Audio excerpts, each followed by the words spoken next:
Hi friends, ഇന്ന് വീണ്ടും Kantara cinema കാണാനായിട്ട് ഇറങ്ങിയതാണ്. അപ്പോൾ ഞാൻ ഇത് കാണാൻ പോകുന്ന രണ്ടാമത്തെ പ്രാവശ്യമാണ് ആറ്റിങ്ങ തപസ്യയിൽ ഇന്ന് നമ്മൾ എടുത്തിരിക്കുന്ന സെക്കൻഡ് ഷോയ്ക്കാണ്. അപ്പോൾ തിയേറ്ററിനെ കുറിച്ച് എടുത്ത് പറയാനായിട്ട് പ്രത്യേകിച്ചൊന്നുമില്ല. ഇതിനു മുമ്പ് ഞാൻ വീഡിയോ ചെയ്തിട്ടുണ്ടായിരുന്നു. അപ്പോൾ ഇത്തവണ മുമ്പ് ലൂസിഫർ ഇറങ്ങിയപ്പോൾ വന്നപ്പോൾ ഇതിൻ്റെ മേനിയസ് വർക്ക് നടക്കണേ ഉള്ളായിരുന്നു. അതിൻ്റെ കൂടെയാണ് ആ സിനിമ അവർ പ്രവേശിപ്പിച്ചത്. ഇത്തവണ ഫുള്ള് കംപ്ലീറ്റ് വർക്കും കഴിഞ്ഞതിന് ശേഷമാണ് എത്തിയത്. വന്നപ്പോഴത്തേക്ക് തിയേറ്റർ ഹൗസ്ഫുള്ളായിരുന്നു.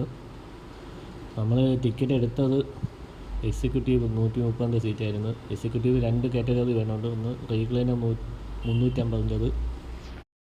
അപ്പോൾ തിയേറ്ററിനകത്തുള്ള 130 ഒരു സീറ്റാണിത്. ഇവിടെ തിയേറ്ററിനകത്ത് ഫുള്ളൊരു നീലമയമാണ്. പിന്നെ ഈ ഒരു തിയേറ്ററിന് ബാൽക്കണി ഉണ്ട്. ബാൽക്കണിയിലെ പുതിയ റേറ്റ് 200 രൂപയാണ് സോഫ. ഈ ഒരു തിയേറ്ററിന് മുമ്പ് 1000-ഓളം സീറ്റിംഗ് കപ്പാസിറ്റിയുള്ള തിയേറ്ററായിരുന്നു.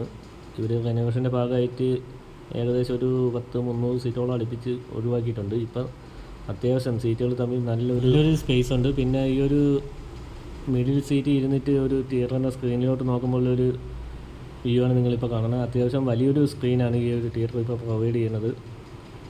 പിന്നെ ഈ ഒരു തിയേറ്ററിൻ്റെ ബുക്കിംഗ് ആണെന്ന് പറയുന്നത് ബുക്ക് മൈ ഷോ ആപ്പാണ്. ഇതാണ് ഈ ഒരു തിയേറ്ററിൻ്റെ കൗണ്ടർ. ഇവിടെ മൊത്തം 3 കാറ്റഗറി, നേരത്തെ പറഞ്ഞ പോലെ എക്സിക്യൂട്ടീവ്, ബാൽക്കണി, റീക്ലൈനർ.